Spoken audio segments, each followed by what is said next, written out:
Bonjour YouTube et bienvenue dans mon nouvel appartement. Alors dans cette vidéo, je vais vous montrer, ça va être une vidéo d'avant-après et vous allez déjà voir le avant de ma nouvelle petite surface. Entrez, suivez-moi.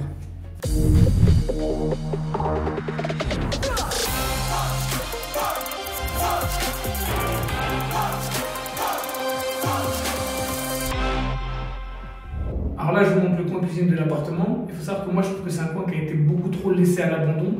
Et ça, c'est un vrai problème parce que dans beaucoup de biens, dans les petites surfaces, les gens les font pour les relouer et les cuisines laissent à désirer. Alors que nous, dans l'achat-revente, on essaie vraiment de provoquer le coup de cœur. Donc, on va mettre une cuisine bien plus belle que ça. Vous voyez que celle-là, elle est vraiment catastrophique. Je ne peux pas la qualifier.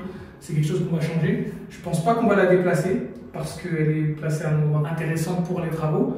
Mais on va vraiment refaire la cuisine de A à Z. On va mettre une cuisine beaucoup plus chic avec beaucoup plus de caractère. Je viens de vous parler de la cuisine et je vais vous parler de la salle de bain. Alors c'est une petite salle de douche qui est assez intéressante.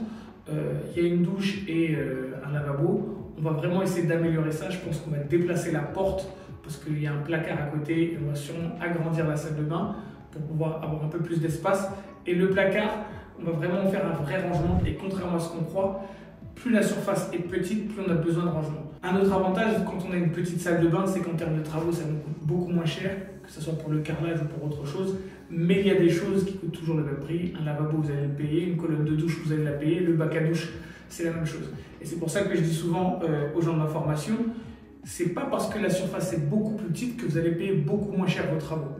Il faut savoir que il y a des choses qui sont des prix incompressibles. Un ballon d'eau chaude, que ça fasse 50 mètres carrés ou 15 mètres carrés, vous allez payer un ballon d'eau chaude. Un toilette, que ça fasse 15 mètres carrés ou 25 mètres carrés, vous allez payer un toilette. Donc il y a des prix qu'on ne peut pas compresser. Par contre, le prix du carrelage, le prix du sol et tout, c'est des choses où on pourra faire des petites économies. Ça aussi, c'est un avantage de faire des petites surfaces. Donc là, on est en train de filmer la vidéo gentiment pour YouTube. Je pense que ça va être dans le making-of. Regardez à quel point le manque de respect total. C'est-à-dire que là, vous avez le siphon, le système d'eau, l'évacuation, et juste en dessous, les mecs ont mis une prise. Alors, je sais qu'il y a des choses qui ne sont pas aux normes. Là, il y a un truc aussi qui est électrique. Je ne sais pas trop à quoi ça correspond, mais on t'explique que c'est électrique, c'est juste en dessous de l'évier. Donc, inutile de vous dire qu'il faudra tout reprendre de A à Z. En plus, vous voyez à quel point là, le truc est abîmé derrière. C'est vraiment hyper humidifié, donc on va être obligé de tout reprendre pour refaire quelque chose de bon. Mais vous allez voir que ça va être quelque chose de vraiment sympa. Faites-moi confiance.